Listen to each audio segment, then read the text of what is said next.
माझ्या कार्यकर्त्याला हात लावाल तर तो हात कापून टाकेन. भाग्यश्री आत्राम. धर्मराव बाबांची धमकी झुगारून मुलगी शरद पवार गटात दाखल. राहुल गांधींच्या केसालाही धक्का लावला तरी याद राखा. नाना पटोलेंचा भाजपला इशारा. राज्यभर तीव्र आंदोलनाची हाक.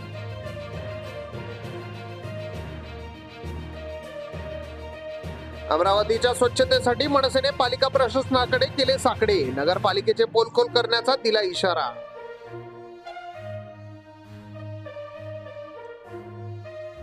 अरविंद केजरीवाल 177 दिवसांनंतर तुरुंग बाहेर. म्हणाले सच्चा होतो म्हणून देवाने साथ दिली. मद्य धोरणाच्या सीबीआय केसमध्ये सुप्रीम कोर्टाकडून जामीन.